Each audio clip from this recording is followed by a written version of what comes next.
right. I just want to check something. Meeting is now live streaming on YouTube. Let it set up.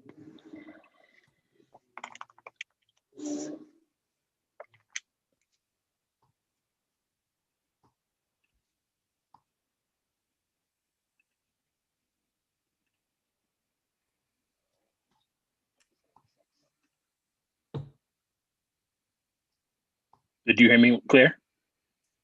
Sure do. All right. I don't know how to chat is disabled for this live stream. I guess when we start it up again, I got to make sure that the chat is enabled for like the live stream. You can't do that right now. Let me sign off then. Let me stop it. Stop it. Actually, I don't want to stop it because I don't know if it's gonna copy twice. We can keep it going. I'm gonna do one last check of if anybody hit us up on IG, on Twitter. So the links are up, everybody. Twitter, IG, LinkedIn, not just for this current episode, not just for the channel, but also for the past episodes. So we want folks to get access. We got some polls going on in IG. I'll do a follow-up on LinkedIn as well after the episode. I'll do one on Twitter, hopefully as well. And that should spark some good discussion based on this episode and upcoming episodes. Right about that. Well, I'm just checking my stories, make sure that everybody saw it, see if there's anyone that replied. If not, then we can just keep it going. All right. Water, Cris, you good to go? Yes, I should have, covered the label until they become the official sponsor, and they should become the official sponsor because I have like 5 cases in my apartment. It's one way. It's one way I stay healthy and try to avoid too much sugar, but still I like the bubbles. The bubbles would do it every time. Love the bubbles. That's what's up. Cool. So I got a little glare, but I'll try my best to stay out of it. But welcome everybody. This is episode number 8, aka Young Kobe episode. Young Kobe episode numero 8. All right, let's get this going. Afro Kobe. I'm your host, Mr. Reward, helping you find your upside, and I'm here with my co-host, Mr. Risk. Yeah, that's right. Cris Mercado, aka Mr. Risk. Sometimes Mr. Risky, but for the purpose of this show, Mr. Risk. That's what's up. So, as we mentioned every time before, we kind of jump into things. Make sure you subscribe to our YouTube channel. Follow us on IG, on Twitter. Within the show notes, you'll always see Cris and I will have our LinkedIn profiles. I mean, we are the career people, so LinkedIn is very, very important to us. But you'll also find our links to our personal IG pages, as well as our companies too. So looking forward to seeing some new followers and starting these new conversations. Yes, and I just want to remind everybody that on IG, on Twitter, on LinkedIn, we posted up not just like the link to the channel, but also the links to the previous episodes with a quick summary. So if you all want to catch up on all the episodes, feel free. I like to hear. So I want to jump right into it because we got a lot to talk about, and I want to hear your take on a bunch of things. Yes, so, but the first take is going to be on what did you do for your birthday? So happy birthday. Ooh, thank you. You had a celebratory weekend. So I kind of want to know what a birthday celebration for Derrick as, the pandemic, starts to hopefully wind down a bit. What does that look like? What did that look like? So funny enough, my birthday when the pandemic happened was when my birthday happened. So I had a virtual birthday party. So it was kind of cool to get outside this time finally. I had a few friends of mine during the week leading up to my birthday. They took me out to a bunch of places. One of them being Don Pancho, I think it's called. It's a nice, cool taco spot in the Williamsburg. Then I went to Living Room, which is my top spot. It's and that's also in Brooklyn on like Avenue U. Nice chill spot. I feel like if the spot has great music, then I'm always there. But their music was on point, so I highly recommend people check out the Living Room. But for my birthday itself, it was just like pretty chill. I started my day off with some hot yoga, which was very fun. My first time doing, I think it was the Bikram yoga, so I was not expecting to sweat that much. I didn't bring any change of clothes. I was like, oh, we're just gonna do yoga, do like some stretching and stuff like that. Boy, was I wrong. I was hot. I was wet. That is But so. yeah. I love hot yoga. I used to do it. I used to Mhm. do like membership classes. Got a couple of Yeah. friends who are training to be yogis. So Mhm. yeah, I miss hot yoga season. Well, hot yoga season is in full effect now. The name of the studio I went to, I don't remember right now, but it's not too far from I think it's on Lexington and like 50 something street. But cool spot. It wasn't crowded like at all. So this was my first time doing it. So they were very kind in terms of like not going too crazy. But that's how my day started. Then throughout the day, I have a my godson. Me and him shared the same birthday, so that was fun too. So I got to celebrate with him. He's one now, so but that was like the highlight of like my entire birthday. That and the yoga, but also spending time with friends, with like friends and family. Awesome, awesome. Got Yeah, some downward dogging yeah, yeah, into the birthday. That's always a good thing. That's always a good thing. yeah. Gotta stay flexible for the reopen. Yeah. So, I mean, what's something that you've been thinking about for this week? So the stock market blow up in a couple of stocks. Hmm. And the funny part is one of those stocks involved uh, one thing that we highlighted last week It when I definitely, yeah. went through, or like the week before. So when I went through my portfolio, you would have seen like everybody saw a symbol TME, and I was up, around like 90%, 100%, so like doubled. And I believe in last episode, um, I was talking about the research that I was doing and what the buy points were and where I was trying to sell. And a few days after our episode, that stock, so 10 Cent Music Entertainment, went from 31, I'm gonna say, to and I sold like I said I was selling like a quarter of a position. So I sold Mhm. something in maybe like a quarter of the position in like the high 20s, like 28 or 29, right? But it shot up to 32.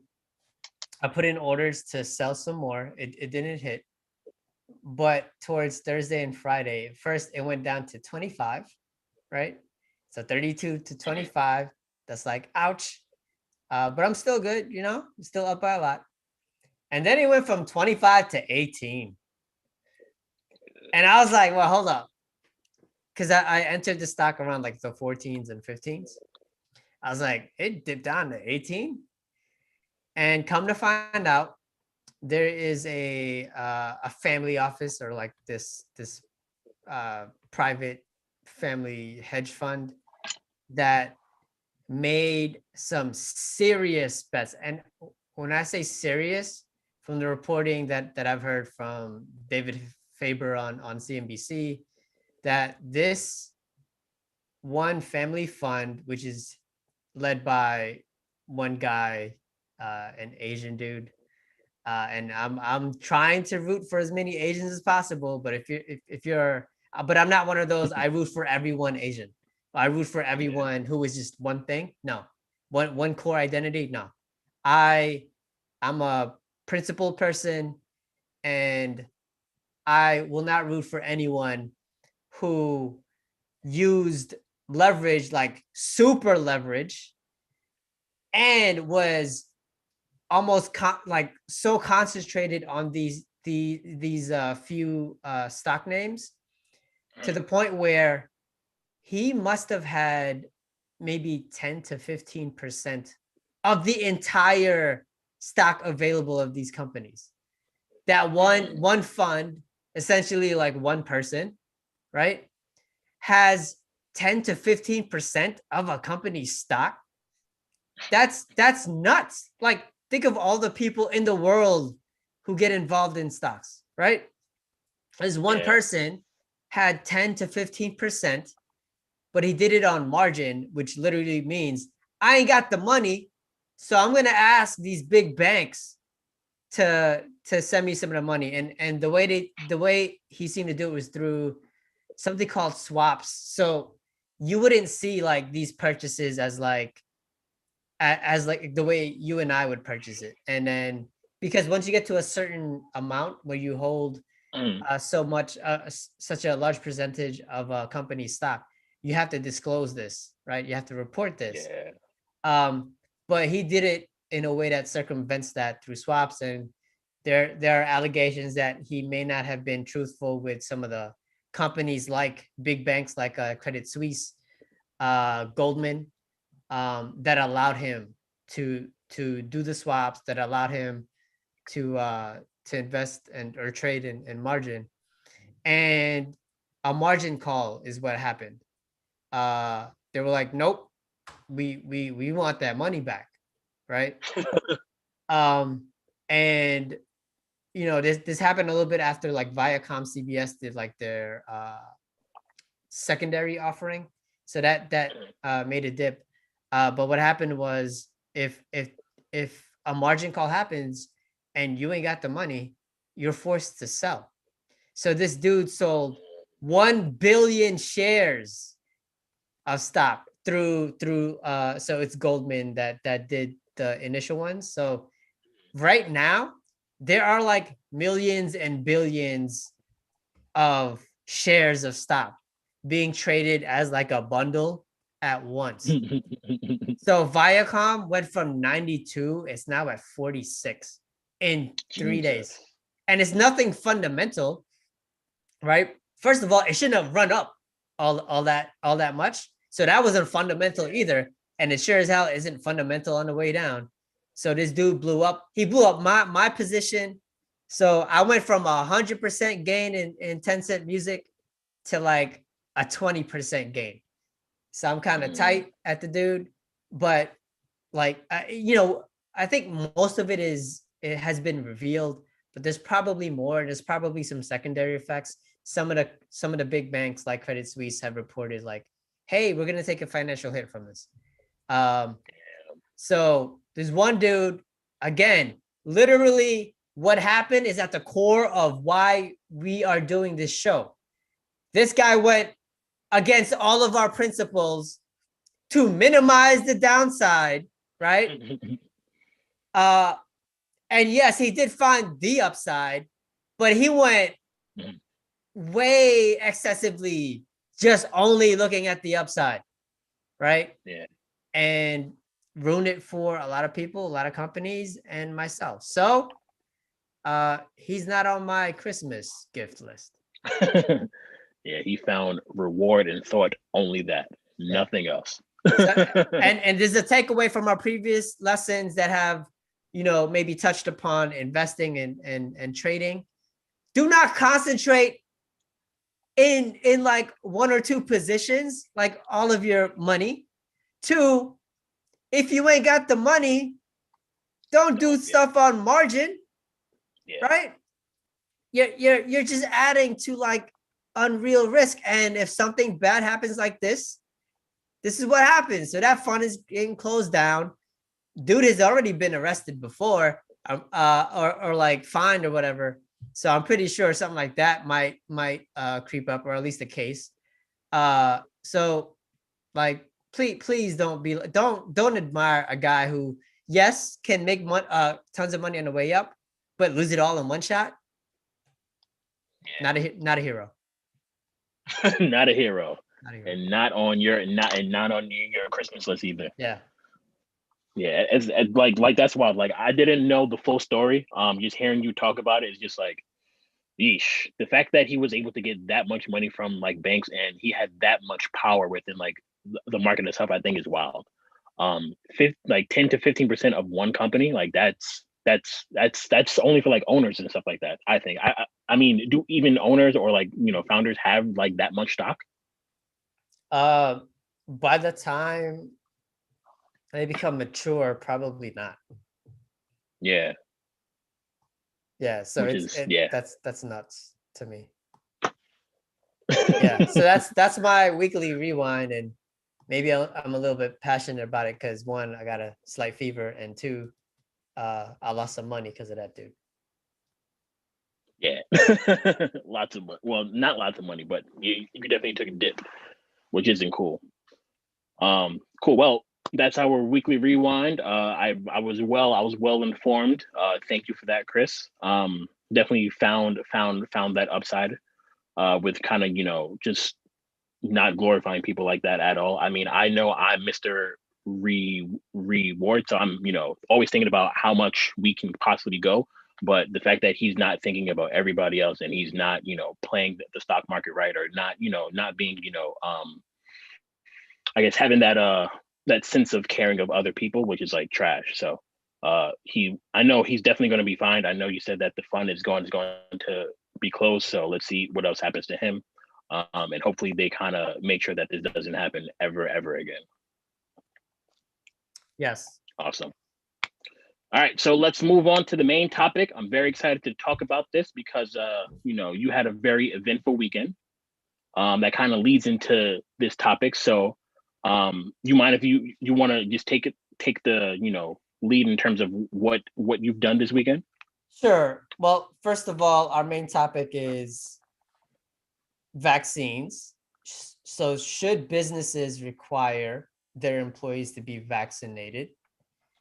And it's really timely. So if you see my the sticker on my shoulder, it's the sticker I got as a prize for getting my first shot of the Moderna vaccination. So I spent time this weekend trekking to Brooklyn in one of the mass vaccination sites, and I got my first dose.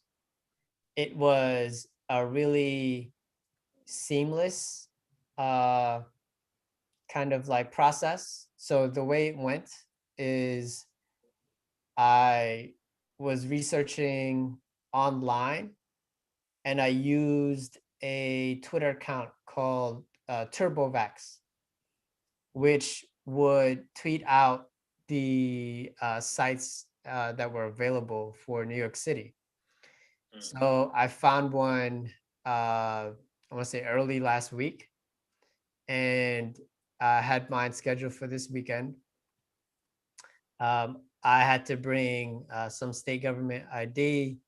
I had to fill out a survey asking whether or not I was ever like allergic to a vaccine before, whether or not I had tested positive for COVID recently, or and other like quick background info like that. So that form was like five minutes at most. Well, 2 minutes at most, and that was on my phone. When you register, just name date of birth, right? So that it matches your ID. And on the day of, you bring those documents. I found out I was eligible, and I was like, took my first opportunity to do it. So when I went to the site, quick check-in, you are given a QR code via email that confirms your appointment. So they scan it on check-in. because the times in New York, they're like slotted in, I think, 15-minute intervals. It's not like you're waiting behind anyone. So literally I went into kind of this like cubicle, got the shot. They give you a card, an immunization record for you to hold. And then on checkout, you will you'll fill out your second appointment. And then how long are they spaced between though? What do you mean? Oh, so it depends on availability, but you can get your vaccine within like 14 days. So I was like, all right, I want it exactly 2 weeks from now. Right. And then it's on. But there was not one available 2 weeks from now. So it's a little bit further down the line. And I was like disappointed about that. But on the way out, you have to like there's like a 15-minute observation period. And just, you know, in case anything bad happens. So I'll tell you how I feel now. I am feeling not myself, a bit of a fever. I've been like lethargic for most of the day. It's kind of like a really bad cold or like a mild flu-like symptom. And I think what's worse for me is because I've had respiratory problems in the past. So like I've felt awful today, but in the grand scheme of things, these aren't the worst of symptoms. I did feel nauseous a little bit, but I also should have done some better like prep work around getting the vaccine, because I ate like crazy right before. I did some working out right after, and I probably should have took it easy. So that's the vaccine experience. I just want to give that for everybody, because as our audience will see, we have slightly different takes on the vaccine. Yes, but I'm 100% all for it. I can't wait, man. Give me all three if that would make me feel better. But no, that's not that's not scientifically recommended, so don't do that. I mean, I'm very happy that you did get it. In terms of like you're feeling well, you do kind of feel like that difference, and you are protected. Me on the other hand, I feel like I'm gonna take the risk side of this. I'm just not fully committed to it yet, so I don't plan on taking it anytime soon. I feel, well, I know when COVID first started, I did I did take a test, and I did have the antibodies. So how did I get it? I have no idea. But I know from when I did have it, it was probably a little bit after my birthday, to where I just felt like crap. I was out of commission for about like 4 days. Like I had a high fever. I couldn't taste anything. Nothing could stay down. I was literally in bed for 4 days. By like the third day, I kind of got better. I got outside and stuff like that, and got like some fresh air. And then after that, I was good. When it comes to the vaccine itself, I'm very happy for science that they're able to create something so fast, but I just don't have enough confidence in this vaccine yet. I'm still kind of skeptical. I like there's not enough research out there for me. The one I know I feel like there's multiple types, but from when I was doing my research, I know there's a type of vaccine where they kind of give you a piece of that virus to where your body can kind of build up, the strength to kind of fight it. And then you have the other one, I think is the mRNA, that kind of trains your cells to and changes your cells to kind of create like this new like protein to kind of fight the virus. If I were to take the vaccine, I'll take the first one, because I feel like that's how vaccines are always done. When it comes to like that small piece of it, your body builds up the strength to actually fight it. I'm not too sure about the one that changes like your I guess like the minds of your cells in terms of that, to where it can kind of create those new proteins.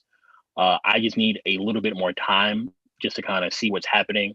I mean, there's stories that people in, like across seas, I believe in like Germany, Australia, to where they were getting like blood clots and stuff like that. I mean, with the new vaccine, you expect things to happen, but for me personally, I'm trying to start a family, and I don't want to be able to kind of take a vaccine here to where it affects my future child. So I'm just not sure of that yet. So one of the main reasons for me not taking it now is because I don't have enough research. Another reason is because I'm trying to start a family. So I'm not I don't think there's enough research out there to see what happens, how this is passed down to children and stuff like that. So for me, I'm very reluctant to take it. I mean, I'm happy that everybody's, doing it. I do get tested just to make sure, everything's fine with me, and I can feel confident that I'm around people that have that vaccine, but they can also feel safe around me knowing that I got tested and I'm good. So that's my personal take on it. All right. So for the audience, again, Derrick is Mr. Reward, I'm Mr. Risk. But what we're talking about here before we get to the main question, like the business case, is like our individual opinions, and also like our journeys to like why we decided to do, why our personal journeys that inform our take on how we approach the vaccine for ourselves. Yeah. Right. So for me, about a year ago, I had actually just moved out of my old apartment in Harlem. And a couple days after I finished, I got really, really sick. I thought I was like just overexerted. But in retrospect, uh, I just woke up one day and started puking. And then I had this like high fever. And in retrospect, I think that was me being hit with COVID. And then, Yeah. when I think about the 500,000 lives lost, right? And then when I think about uh, how my family depends on me, um, and when I think about how I grew up in science, was pretty much grooming myself to be a chemical engineer and material scientist. Like I trust science. I trust good science. And when I see CDC report on the early studies on 90% efficacy rates, right? With, I think, in the grand scheme, side effects that aren't that big. This is my way of capping the downside, which is hospitalization, a severe case that might end in death, right? That would have ramifications beyond like what I can imagine for the rest of my family, because they depend on me a lot. So like that's the main thing. And then two, I'm still fairly young and I'm trying to be out there, have some fun. And I'm down, baby. I miss being around friends, and like I miss hugs, right? And like I want to get back to that as soon as possible. I want all my friends to be vaccinated. Even though you've explained your thought process, I want you to be vaccinated as soon as possible so we can do some things like in person, like in the same office. We can do a show together. Like that's what I want. That's what I see as normal. That's what I see as like maybe the best move for us. And being vaccinated is one of those keys to doing that. So that's my general take on the individual side. But now let's get to like the main question, which is, should businesses require their employees to be vaccinated? So I'll start with this, While right? you do that, just let me fix this shit because this sun is killing me. All right, cool. Hold on. So all right. So I, for one, think that employers should require their employees to be vaccinated. Now, whether or not that's legally possible, that's like another aspect that I'm not gonna touch upon. You might have a better understanding of this, but look, this is for the greater good, right? For the greater good of society. So in a climate where we expect businesses to look out for society more, right? And you've had this one social problem, which is at its core like a health problem, but when it disproportionately affects certain aspects of society, certain groups, particularly people of color, low-income folks, more, then it is the company's social responsibility to do something to lessen that damage. And requiring vaccines is one of those actions that companies can take to create social good when it comes to this pandemic. And then the other side of this is more of a business case. So the more folks are vaccinated within a company, less likelihood that someone will get COVID and all of the effects surrounding that. So it would theoretically reduce liability. So let's say you're a business and you didn't take all the precautions to keep folks safe, right? And for me, this includes requiring vaccinations, right?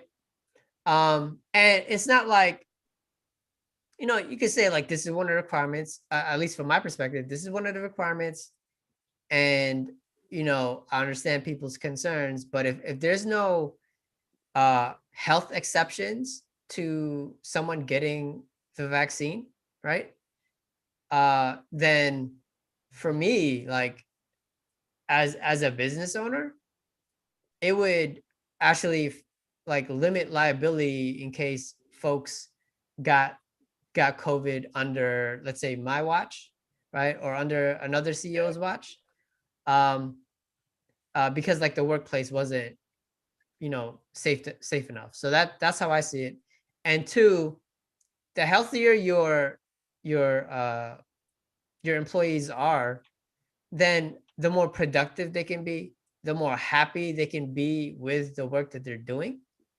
And that yields, again, a lot of pluses for running a business, collaborating in teams. So for me, I think that to me, it should be required. And the risks to not requiring it are like all this loss in productivity and maybe increased liability. Now, I will say that though, that the risk to implementing that is, you're, quote, forcing people. And I think people's sense of like freedom sometimes get a little warped in relation to like a public health danger. But again, you're, quote, in the land of the free. So some people take that literally. I don't have to wear a mask, right? So then I don't have to get vaccinated. So the risk for implementing what I am in favor for, which is requiring employees to do it, would be that pushback on, you're encroaching on my personal freedoms. So that's my take on the risk side. So there is, with what you said right now, there is plenty of upside for employers to require their team to take the vaccine. Like you said, I'm not trying to be sued. I feel like being sued, it should be on any employer's like top thing. Like whatever you do, make sure that you're set up in a way to where you cannot get sued.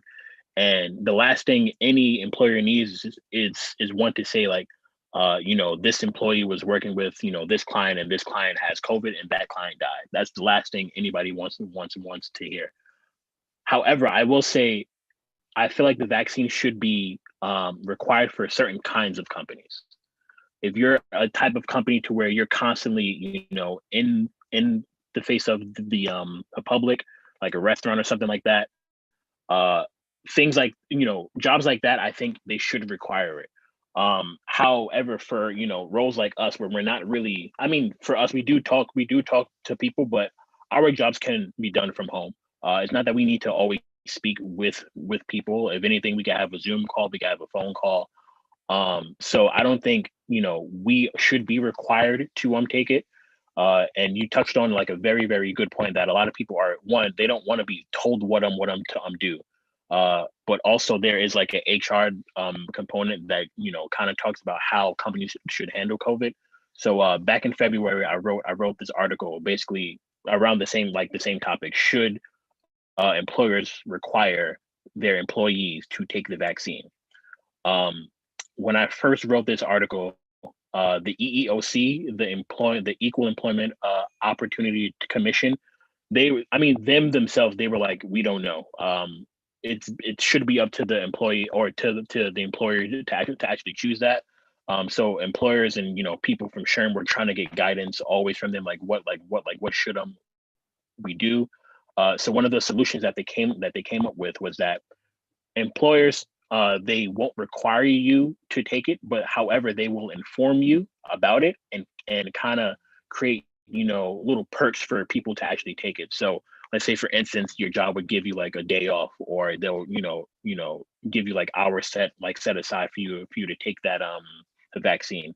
I'm sharing my screen because I want to pull up the article because there's something that I wanted to talk about. Sure thing. But, And I just want our audience to know. So we put a poll. We're going to put out a couple of polls regarding this topic. And so far on IG, what I've been seeing is 100% yes requirement. Okay. Really? Wow. Okay. That's good. That's good. So what I will start by saying is that in the state of Utah, there was a bill proposed to stop or prohibit companies from requiring their employees to take this vaccine. This was SB 02. I mean, the number like really doesn't matter, but basically a bill was proposed in Utah, basically fighting that, to where they're like, we understand how crucial and critical this getting this vaccine is, but we don't think employers should require people to take it. Another thing that I wrote about in this article was SHRM. They created this survey with, I believe, with over like 1,000 people, and these were some of the reasons why they didn't want to get vaccinated. A lot of them shared the same concerns as me. I'm just concerned about the possible side effects. I plan to wait and see if it will get safer and made to get it later. That's over 50% of the people. What's another good one? This one that made me laugh. I don't trust the government. 25% to I don't trust the government. But then you have others that are saying, I don't like the vaccine. I'm not sure if it'll work and all that. So you have employers that are, always thinking about their employees because they realize their employees make their business. So if I'm forcing you to take a vaccine, knowing that you don't want to, you're going to hop over to another company that's going to be not as strict as like I am. So rather than, forcing people, like I mentioned before, they are going to be offering some type of like incentives or perks. But the EEOC definitely, warned employers, like, don't hire any high value incentives because that'll go against like the ADA. So that's the American Disabilities Act, as well as the Genetic Information Non-Discrimination Act, GINA. And basically GINA is, did I write it here? I don't think I did. I don't think I wrote what GINA is. But these are some of the incentives that you see employers are doing: cash bonuses or stipends, additional PTO, whether it be gift cards or vouchers, And I kind of gave some advice for employers who are hiring during this time. Questions that they can ask, questions that they can't ask. Um, Something that I found to be like really, really cool was this question here. May an employer take an applicant's temperature as a part of a post-offer pre-employment medical exam? And the answer is yes. You know, if you're going to work for my company, after I give you that offer, I'm going to ask you to take this, medical exam. And if I find out that you have COVID, what I can do as the employer is kind of push back that start date to where once you get over that, then you'll be able to work in here. So I feel like companies are finding a way to kind of work around it without saying like we want you to have this vaccine, but there are things things in order to where they can kind of you know uh, maneuver around it or kind of find like different ways to make sure that everybody's healthy, whether it be having the vaccine or not. But in my opinion, like I said, I do feel that certain companies or certain, the, the businesses shouldn't require their staff to take the vaccine. If they are public facing, if you're, always talking to people, it's the company's interest to make sure that they're safe. And that's making sure that you're safe. So if you have the vaccine, you can do your job as effectively as possible. However, if your job doesn't require you to be in such a public facing role, I don't think they should require it. However, making sure that it's known like, hey, if you do take this, you're helping out. I mean, like the same reasons that you were actually giving, like the social good that is surrounded by. I think that's something that needs to be said more. I feel like I do see a lot of companies now that are, they're not saying like get vaccinated, but however, there's been millions of deaths. So if you were to get vaccinated, you can save the lives of, millions of stuff like that. You can save the lives of your parents, your close ones, your family. And I do see a lot of ads saying it's like our responsibility to get vaccinated to make sure or to serve the better good. But it really goes down to what kind of business you're running. If you're talking to people, definitely you should have your employees, vaccinated. But if your job doesn't require, that public facing role, encourage it, but don't, force it. So, and you know me, you know my work style, and Yeah. it's not that I'm a pessimist, but sometimes we can't trust human nature to do what is best, not even for like the public good, but also for themselves. Yeah. And I'm one of these folks who's like, well, if this is right, then let's just get it done. And Yeah. if all the encouragement isn't working, fine. We'll compel you to do that. And Mhm. that's like the approach. So this is, people talk about nudging behaviors all the time, right? They do that in tech. So they'll give you hints. They'll put features on their apps, right? For you to lean towards one behavioral direction. Notifications and Right, all that. right. So for me, that requirement is the ultimate nudge, right? Like, here, go take this Yeah. vaccine, or you probably won't be able to work here. Um, and I know people might feel Yeah. like that's not fair. Well, I want you to think about again those risks and rewards that we mentioned earlier about like the public good, and people clamor all the time about I want to go back to normal. This is part of Yeah. going back to normal. So again, Yeah. that disconnect and not being able to trust just the general public to make the best decisions for themselves. Um, Yeah. like trust me, like the the same government officials uh and like companies who say, yeah, we let the consumer, we let the taxpayer, we trust them to make the best decisions when they're behind the scenes, right? And I've been around a couple, uh like they're sometimes concerned about the decisions that people make, for themselves, because it doesn't make sense. It is counterintuitive sometimes to their own well-being. And for me, like again, the whole part of my being Mr. Risk is I want to minimize that downside so folks find the upside. And sometimes you got to force people to minimize that downside. So that's my take on that. One quick, at least last point for me on this topic is, so we're talking about the craziness in Miami last week. And we've had folks, say Texas comes to mind, like lift any requirements on like wearing masks. So over the past week, our CDC director passionately noted that there has been another uptick. It's up 4% from last week, but she also noted that when we have these upticks, there's usually a burst of it spiking higher than like 4%. So this is sort of like we're nearing the end of the race, and you've been, you finally took the lead.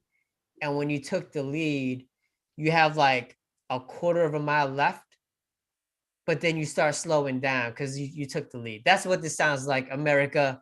So no, when you take the lead, right, you finish even stronger. You leave the folks behind. You leave this virus behind. And that is why you keep putting on your masks and you hurry up and get the vaccination, right? You leave the virus behind. Don't let the virus, who's in second place now, come back and beat you to the finish line. That's all I'm saying.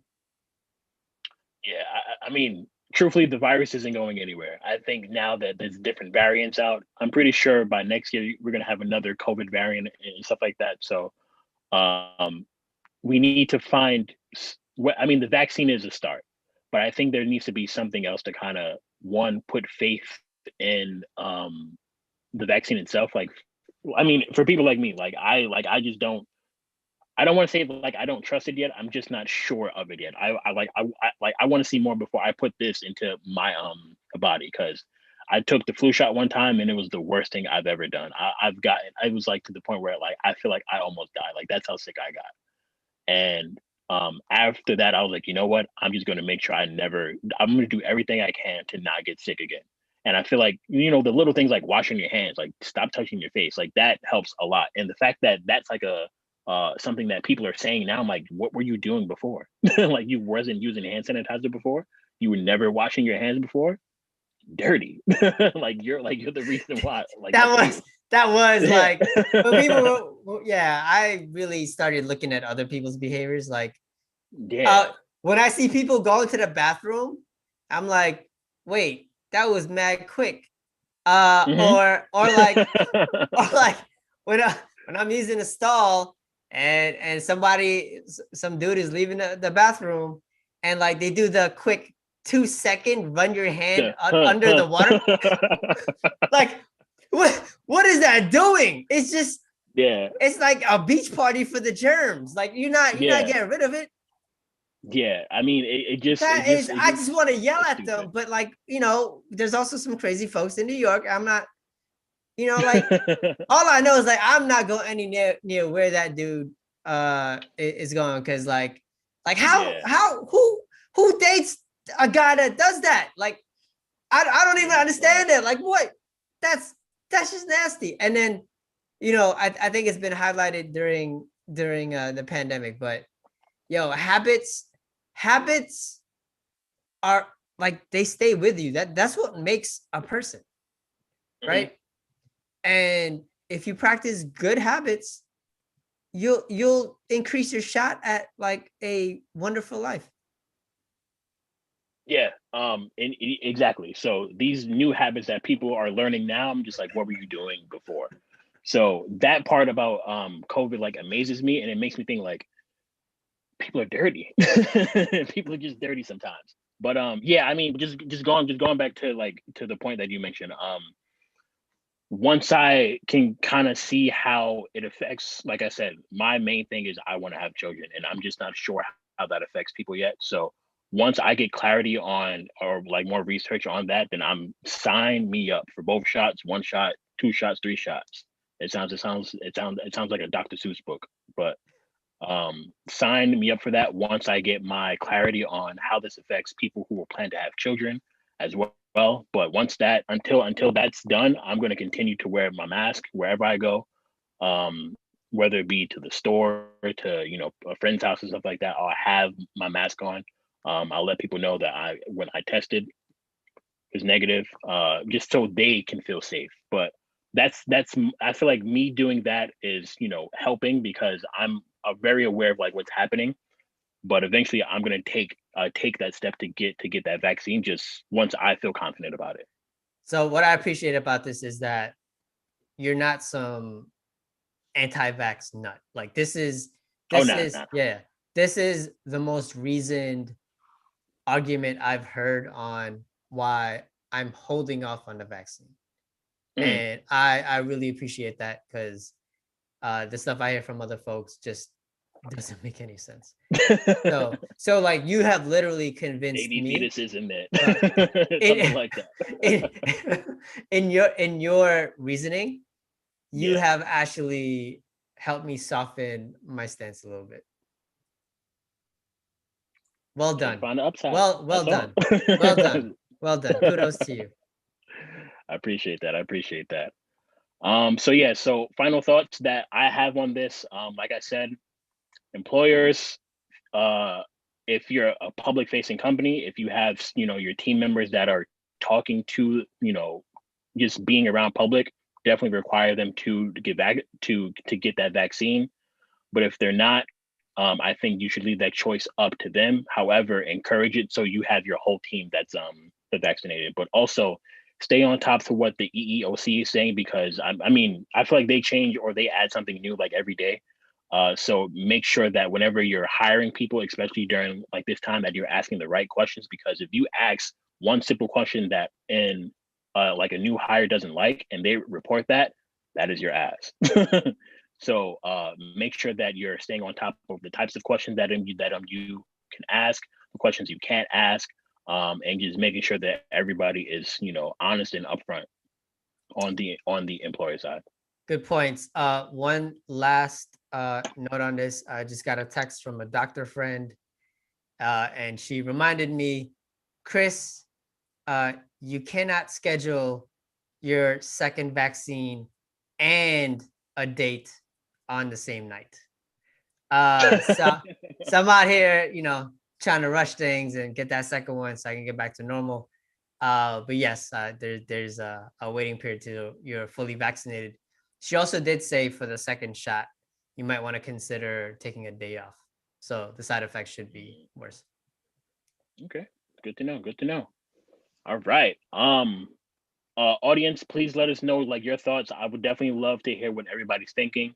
You all know what Cris and I feel. There's upside to both of our I guess takes on this. So hearing your thoughts would be very, very helpful. So I encourage you all to participate in that. Yes, in the comments, just simply put yes if you think businesses should require, and no if you don't think. Cool. All right, let me you want to move on to the next topic, Cris? I think this is a pretty good one. We got a good question for open office hours. Yeah, I'll read it to you. I just got hired. How do I make the best impression in my first month or two? All right. It's really relevant compared to in relation to those internships that we shared in last episode 7. But since you have structured like 90-day plans for organizations, I want to hear your take on this in terms of like guiding an individual in like through their first 90 days, how they can make the best impression, and also your insights on how orgs can help ease that onboarding. Yeah, so honestly and truthfully, when you're new to any role, it takes you about 3 to 4 months to actually be productive. Because for the first month or two, you're just like, oh, this is brand new. Ooh, this is, I got free chips, free tea, free coffee, the PTO and stuff like that. So you're absorbing everything. So you're just like a fish in a like an open sea. But as time goes by, me as your as your boss or like your manager or supervisor, I'm going to expect you to kind of get a hold of things, and I want you to actually, do well and start to actually do work. So within your first like week or two, you should definitely, me personally, I say become best friends with like human resources, because they'll be like that's your gateway to everything. They'll tell you about like the benefits you need to sign up for 401k. I know we had a conversation about that before, like signing up for your 401ks and stuff like that, your the benefits and all. But within like that first month or two, definitely make sure you introduce yourself to everybody, regardless of what you may think. Your role affects everyone. So seeing how like, hey Cris, if you're working in sales, how does me working in my job affect you? So now I have a better insight on how I can better work with Cris, and better, my job is just like 10 times better. So how can I work cross functionally across these teams? I can't stress how important it is to kind of get yourself, not a tracker, but something to where you can keep your projects in order, to where you're like, okay, I'm going to do this. I got to manage this. I know for me personally, I have my tracker on Google Sheets, and I use the comment section to remind myself of certain things. Because if I'm doing something and I forget it, I have an email reminder that just pops up. So I do the same. creating your own system. I mean, I can't say what works best for our audience members, but for me, it's Google Sheets and adding that comments, and that'll kind of help me keep myself in track. And once you kind of do that, do your check-ins with all of your managers, just check-ins with anybody. If you're working with like a different team, your manager, just constantly checking in to make sure that, one, I'm making sure whatever I'm working on, I'm staying on top of that. Any deliverables that I have, I'm making sure that I'm on top of that. Any questions or anything, you just want to make sure that you're communicate. I can't stress how important that is within like the first 1 or 2 months. So by the third month, you'll kind of get a hang of things, of like, I should be, when it comes to this process, I'm doing this, I'm doing that. And now that you're new, if you feel like there's a process that you think could be improved, the fact that you're new, you have new eyes on it. So this may be a good time to say like, hey, Cris, I think that maybe rather than doing this, we should do this instead, because I feel like this doesn't work, but maybe this would, because I'm able to get this info to you like much faster or something like that. But start to observe the workflows that are like, happening. And you can kind of give insight on like, hey, I'm new, so this is like a new pair of eyes that's on it, and you'll be able to kind of, make any, suggestions, as well as how to better improve that workflow. So for the first like 3 months, communicate with your team, set yourself up for success, and what's a good third one to wrap that up? Communicate, set yourself up for success, and I'll wrap it up with analyze the processes. Trust the process. Going back to basketball, but that'll be my like take for how to get yourself up to speed, as well as impress any manager or team within your first month or two. Great. So for me, I deal with it strictly from an individual level, and it's all about communicating expectations and your work style. I'll go with the phrase. So one example phrase that you could say is, I prefer not to be micromanaged, which is the professional way of saying, leave me alone, let me do my magic, let me work my magic by myself. And that is my work style. So I don't like micromanagement. I don't want anyone hovering over me. Like, you hired me because you saw something in me and you trusted my skill set. So trust my skill set and just give me what my deliverables are, and I'll do what I can to meet those ahead of schedule and under budget.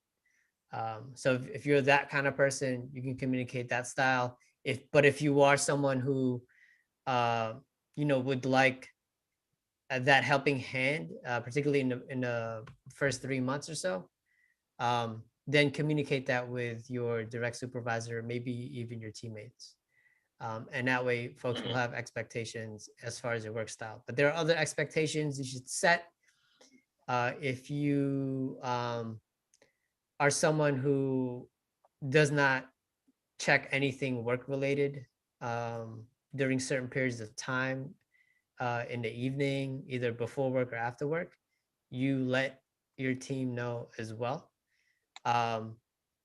Sometimes people just have better days and better blocks of hours in terms of being more productive. So that should be communicated. There might be days where you prefer all the meetings to take place. There's also like one big thing for me is how I communicate via email. So I'm not very responsive immediately. It's not because I'm putting someone on the back burner. It's actually because I prefer writing long, detailed emails that have, chunks a team member can pull out. But what I don't want to do is email you about the same thread 8 times. So I'd rather put that in one email, and I'll put those 8 points all in that one email. You're expected to understand what's there, and whatever you don't understand, you let me know, you ask the questions, but you're not getting that email until I process everything, unless you label it urgent for some reason. So urgent to me means somebody's getting fired, somebody's getting sued, or somebody's going to lose a lot of money. Like those are the only urgent things that are related to work for me. So yeah, it boils down to that communication and of expectations and work styles for me. It's a good question. Really good question. Yeah. And I want to encourage, I want to encourage our audience to, share their take on any recommendations they have about new hires. You will see on LinkedIn, either my personal page or the Grantanswers page, we are going to be posting more opportunities to catch this like reopening wave of jobs. I just got a text from a connection at Google who actually shared me a Netflix opening. So we'll be posting that on Grantanswers LinkedIn company page pretty soon. But go back to episode 7. We put out openings for what? Robinhood, Tesla, right? Internships, full-time jobs. There's portals for contract roles, across the nation, remote. Some were technical roles and some were non-technical. So go back to that episode because we went through some of the hottest companies. Coursera was about to go public, right? So yeah, I definitely recommend folks to review that episode 7. Yeah, I'll do my, I guess, a much better job at posting because on the What Now Work site we do have a job board there. So full-time job, part-time jobs, and like any type of like apprenticeship, some internships there. So I'll definitely do a much better job at sharing that because now that the world is, well, not the world, but like the city's kind of being more open. There are plenty of things that are coming down the pipeline that everyone could apply to. Yes, you shared the Airtable in last episode as well. It's episode 7. So again, lots of listings, folks. Just follow our links on the YouTube episodes, but definitely if you're looking for that last minute summer internship, last episode 7 is a key one for you. Cool. So with that being said, what's your right move right now, Cris? Get vaccinated. Let's go. Let's go. Get vaccinated. I don't have my Bitcoin with me, but it's always buy Bitcoin. But I think for this week, I would say not everybody is a guru. Don't believe all the gurus you hear. Wait, hold on. There feels like there's a little story underneath this. What's going on, Derrick? Yeah, I mean, for me, I just hate, to see other Derricks, do very bad. I feel like it brings a curse to the name Derrick, and it's even worse when it's spelled the exact same way. But Jackson isn't spelled. But Jackson isn't spelled the same exact way. Yeah. So for context, I'm talking about Derrick Jackson, and I've seen him like before on like IG and when he'll do like his videos and stuff like that, just literally bashing men. So for me, my thing is if you're somebody who makes a living bashing other people, I can't mess with you at all. I'm like that type of character isn't for me. So wait, hold on. Him being exposed. Our audience may not be aware, but like, what did he do? Derrick Jackson. So Derrick Jackson is this relationship guru who basically preaches you should be treating quotations. that you should be treating your women as a queen and stuff like that, which I fully that's how I treat my wife. She's like my world and everything. But he's saying, you shouldn't do this, you shouldn't cheat. And for men that do cheat, you're this, you're that. There's no type of sympathy like for you, like at all. And then come to find out, he's been cheating on his wife for years. So, and he's selling books, booking tours, telling people, yo, I have a book on how to, treat your girl right and stuff like that. He has these, just women out there that are thinking like, oh, my man should act like Derrick Jackson, when that's not the case, like at all. And he just hates to, and I hate to say his name because it's my name. Like that's the thing that gets me. But he's basically preaching and bashing men that cheat, and come to find out he's cheating on his wife. And the apology video that he put out, I thought was very self-serving. There's a lot of cheating scandals that like happen on the regular, and it's rare when you have the woman who's been cheating on in like that video. And for him to bring his wife into that video, I thought was like, she doesn't need to be here, because what happened is that the internet will always win regardless of what. So the fact that the internet is getting on her now, she does not deserve that at all. She didn't need any of that smoke. No smoke whatsoever, because the internet was coming for her, and they still are.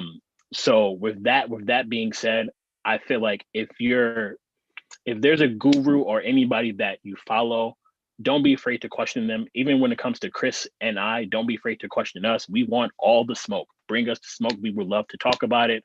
Thought versus thought, and just talk it out. But if you ever see us preaching like, oh, like we're the best, we do this great, call us out on it, please. Cris, if you ever see me doing that, call me out on it. But it's just, I just hate the fact that you have people that are taking advantage of people who are in like maybe like a bad place, or to where they're not fully aware of like what's happening, or something that's happened to where they're not in the right like state of mind and stuff like that. And you have people like Jackson that are taking advantage and making money from it. Yeah, the way you explain that situation reminds me of like when you hear about politicians or public leaders who are like anti-gay, anti-LGBTQIA. Yeah. And then come to find out like they were engaged in like same-sex relations. So that's one thing that came to mind. And two, you brought up all the smoke. I want to remind folks out there, like, we see the content that you all put out. So far, what we've done is we've highlighted the content that we found most helpful.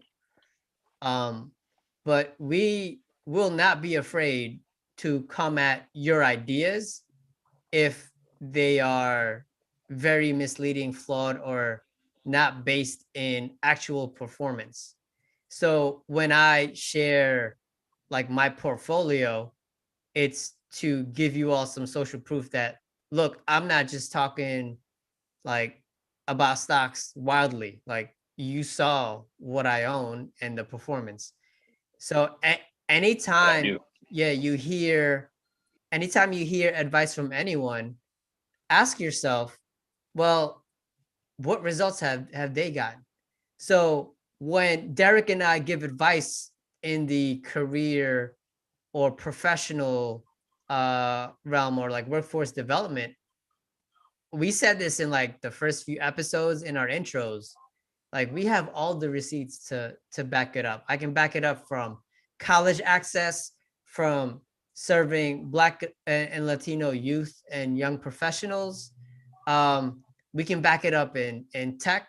We can back it up in serving organizations nationwide, nonprofits and for-profits alike. So we have this. We could, you know what? We'll post up our resumes at some point. We'll do a show on resumes, and they can see even more proof. Yeah, they can even see more proof. You could check out our LinkedIn profiles and who we're connected with, who comments on our content. So trust, like make sure you verify the source. I have no idea how you made how not you, but how the public made him some sort of expert. You see? I have no idea how, except for like maybe his own marketing, right? But yeah. And this goes back to why you force people to do good behaviors, because I don't trust their judgment sometimes, Derrick. Right? I don't. How did Steve Harvey is one of my fave entrepreneurs and comedians. How the hell did he become a relationship expert? I never got that. He's a great host. Yeah, right. I never understood that. So listen, don't fall for the marketing all the time, and go back to check the receipts. When Derrick and I look at diversity reports of companies, after companies have talked about their commitment to diversity, inclusion, and equity, that is our way of checking their receipts. Because if it's been at 1% for Black and Latino tech talent for consecutive years, then all that talk about diversity, inclusion, and equity really doesn't matter, because their actions don't match it and their results don't match it. Yeah. Just to speak on that, recently I reached out to a company that published their report, and I literally emailed them like, "What's this? Like, what are you doing to make this better?" And that sparked the conversation. So I'm calling them out on like their own stuff, saying like, I mean, they said that that we're trying, we couldn't find talent. I'm like, I hate when people say that, but just calling them out led me to a convo that hopefully is going to end up with us placing talent there. So cool. So again, call them out. Just only 2 right moves for right now. So for me, get vaccinated, and like Derrick said, don't trust just anyone. Don't be trusting these fake experts. Check people's receipts, and then you'll find out who the experts really are. Before we go, I want to give a shout out to a friend of mine, Gabby.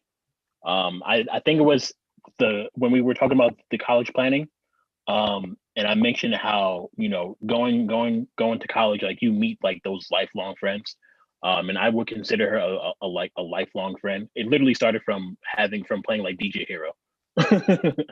But I've known her for a very, very since the city college. And she recently came up with a book. Exactly. She recently came up with the book, How to Live with the Internet. I'll send you all the link to purchase it, but please support her. She's also going to be on Red Table Talk. in the next week or two. That's awesome. So, And is the follow-up to that guest on Risk Reward show? So I asked her, yes. She said she's going to share our show with her community, which is huge. So hopefully we get some more viewers. But I definitely asked her if she can come. So I'm just trying to find a date for that. Awesome. So yes, the audience should know that we're about to wrap up our first leg of this journey into our show, the Risk Reward show.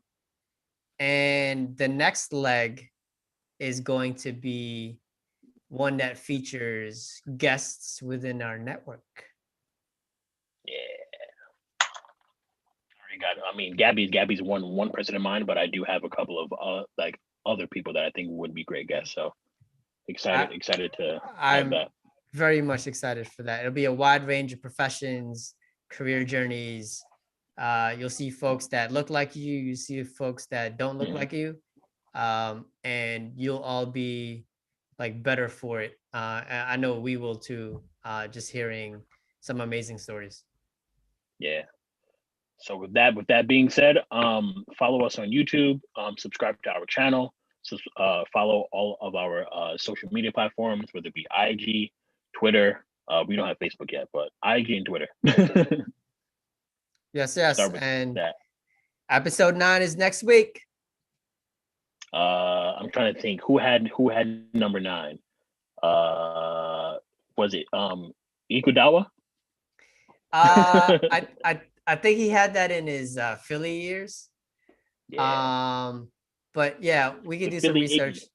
Yeah, we can do some research on famous number 9s. But yeah, episode 8, it's a wrap. Young Kobe episode number 8. That's why we're calling it that. And again, like, thank you to the audience. We've seen some of the shares, and hope the content has been helpful to you all, and there's much more to come. Awesome. With that being said, Chris, I'll see you next week, man. All right. Taking a nap. All right.